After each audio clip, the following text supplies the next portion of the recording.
experienced a lot of emotions from cars. I've had cars that made me happy. Civic gives me a headache. This car, all this car really makes me want to do is just drink coffee. Every time I think about this car, I just need coffee.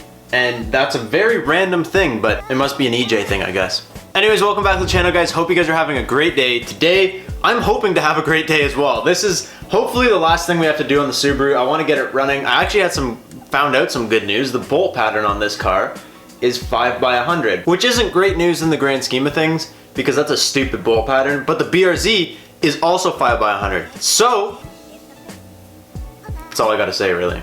I don't know. I can share wheels, maybe? I don't know.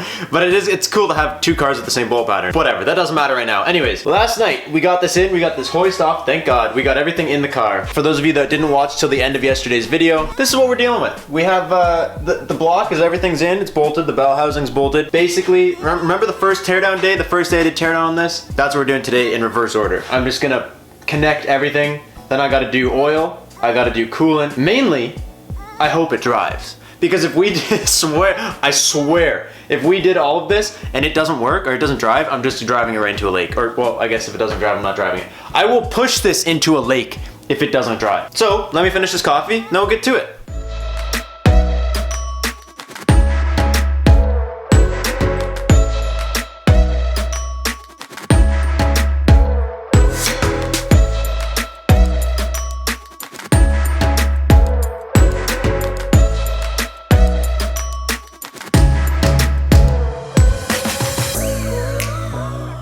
I've got to say, taking this apart took me hours and hours and hours, but putting it together, I've only been doing this for about an hour, and as long as you pay attention to what you're doing and you take it apart, it goes together like nothing. That's why last night I had issues getting the motor mounts and stuff, transmission mounts in. I waited for Emerson to get here because like I didn't take it apart, so I didn't know. I think that I'm making pretty good progress, so.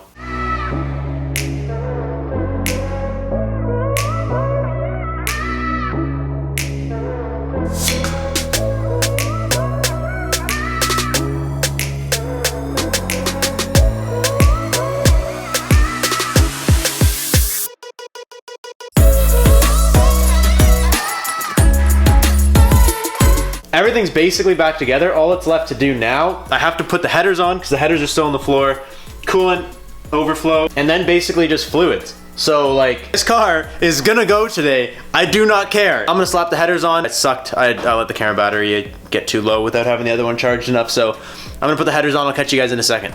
Courtney literally just got home from work, so her car is nice and warm. So I'm taking it. It's also freezing. And like I got so greasy underneath the car putting the headers on. Like I don't want to put on any more clothes because I don't want to ruin the inside of the clothes. And I don't want to shower because I'm still probably going to get dirty later.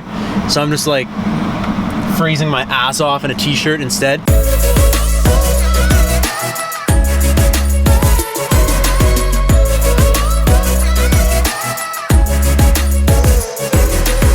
I get an air freshener while you're at it. Why? Fucking Subaru interior stinks. It does. Okay, buddy. Okay.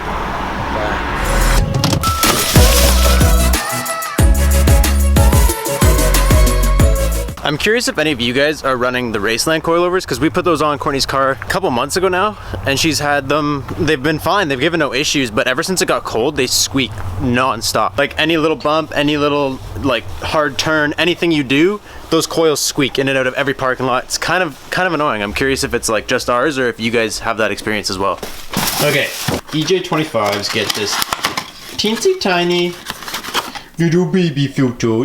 It's so cute. But unlike my BRZ, it's the old style Subaru, so the oil filter doesn't go on the top. It goes right here, directly between the headers, which is not so cute.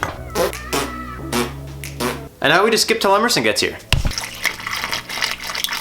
Hey, by the way, nice sweater, bro. I like your sweater. Hey, Emerson's here. He's just feeding my car because it's thirsty, or I don't know what he's doing, but Feeding your car because it's thirsty. Feeding it water. That's what you do.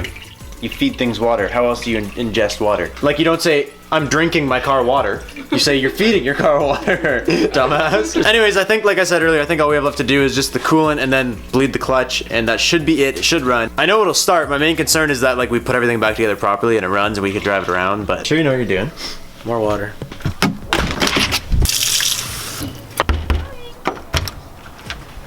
Do you know it's heavy to carry water like this just to film it? Oh, should we do some ASMR right here?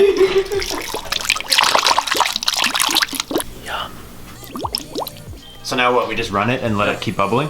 Okay, so put it on your vents, full blast. Do you want to start it? You want that? Do you want to do the honors? Yeah. Just give it a second when you turn the key so that it can like, put some fuel in here and stuff. Who knows? Make sure it's Hey, not bad, brother. Got it running. At least it runs. Now we got to see how long it lasts till it explodes. Can you turn the heat all the way up? It did not say check engine before we did this. No? No. Yo, my cruise control light is also flashing. What is that? Like, do they correlate? It didn't do anything before. We broke it. At least it runs. Dude, at least it runs. It's also Canada, so that's why it's so smoky. It's not burning anything, don't worry. It does have a dirty exhaust leak though. You can see if you look under the car, it's like all smoky, and that shouldn't be there. Like it should be just coming right at the end. So something under there is leaking, but I already knew that. not even hot. Well, it's cold in here, so it's gonna take a minute to get hot. So I'm not sure what happened, but basically right when we started it, like the cruise control light is flashing on the dash, and then Brad Googled it. Apparently it's like a lot of people have this issue and no one really knows the solution, so I'm just gonna let it flash. I don't care about that. The engine light was on, so I probably forgot to connect something. Oh, they're linked to each other? Yeah. Oh, well maybe I didn't forget to connect something. But we were not getting any coolant going through any of the lines. Like the temperatures were rising in the actual car, but like the thermos, or whatever you call it, like the heater, like the vent, was not getting warm. It was staying like ice cold. Heater core. Yeah, heater core. I don't know, if I can't say the word, I just say 10 words, and then when I'm editing, I pick the one I like the most. The heater core wasn't getting any, it wasn't heating. Basically what we did now is we dropped the back jacks, so the front one's jacked up, and apparently having the rad higher than the block. But like, because we drained the entire block out of coolant, there's nothing in there, so... We should have filled it. We should have filled it, but we didn't. We messed up. Like, we should have filled the block through like this line, and then filled the rad, but we just filled the rad. Just probably just us being idiots, but... Also, if you guys know how to fix this, literally whenever the car's on, the seatbelt, like doesn't, like usually it would have to be in gear or driving, but the seatbelt light flashes and dings non-stop from the second the car turns on. Yeah, it's still pretty cold. I think there's just so much air in there that that's why it's forcing all the liquid out, because there's such big bubbles or something, like... Or there's a plug in somewhere, it's just waiting to pop. There's a lot of concern and deliberation, but as long as the old Subi heats up in the next 20 minutes, I'm good. Look at this poor Subi though, on a side note.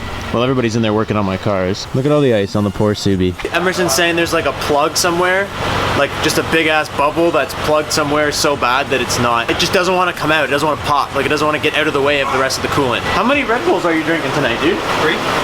They're small cans. You gonna die today. Look at this guy balling out. Everybody got the boost on a budget sweaters going. Like they're warm, eh? Like they're actually like a nice... Why are you wearing one? Why am I wearing one? Tell them the person that asked for one to be signed, I'll sign it. Oh, one of you guys commented and said that you want Emerson to sign your sweater. And Emerson's excited about that, so he said he will sign your sweater. So you just got it when you order it. You just got to put in like the little note section. Oh, there's coolant everywhere. There's coolant going everywhere. Everyone's gonna do that then. That's okay. I signed a bunch of shirts when I did it. Yeah. If you put in the notes that you want a specific person to sign it, you may have to wait like an extra day for me to get Emerson over here to sign it, but he'll sign it for you. This goes right to the heater core. So Emerson's idea is if you fill this directly, then at least he knows there's coolant in the heater core. It's better than what it was before. Ah! Sorry. Ah! Just drank it all. Yeah, so I know it's well. Ah! Poor Brad, he's getting soaked. Okay, stop.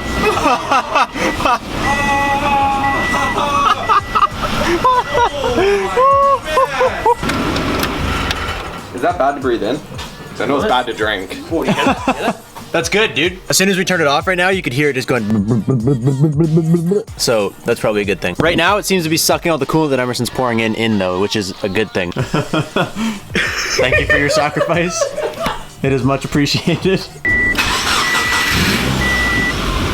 Okay, ready? Hit it! Hit it. Oh, I forgot to hit it. I forgot to hit it. Hit it. It's hot! It's hot! It's hot! Woo! Hold on, Brock, you'll be okay.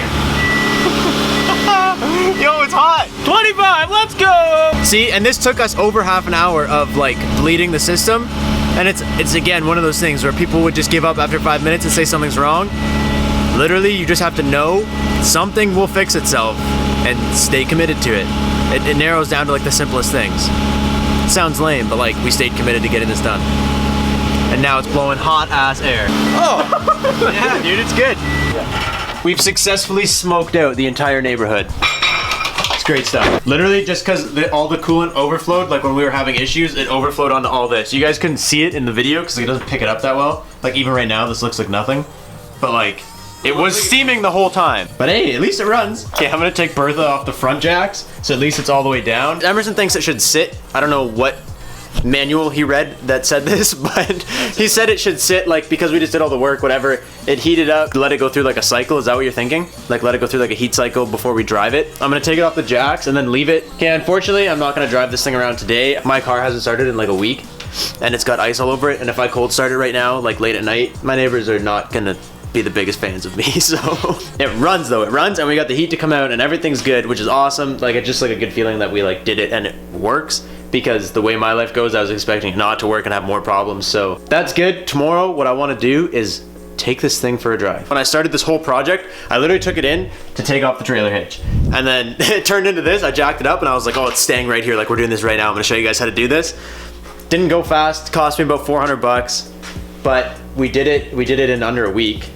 And the only reason it took so long is because like I have to edit these videos too, right? Like if you think about that, if I got prepared and I had all the parts and I had all like the tools, like the jack, like the engine hoist and everything, if I was prepared, I could have done this in like 2-3 days, but I wasn't prepared. I just started, I just jumped right into it and like didn't have a hoist, didn't have any of the parts. I had to wait on parts to get here. So you guys could do this in like 2-3 days by yourself and save a bunch of money. Like I said, I spent like 400 bucks depending on what you need.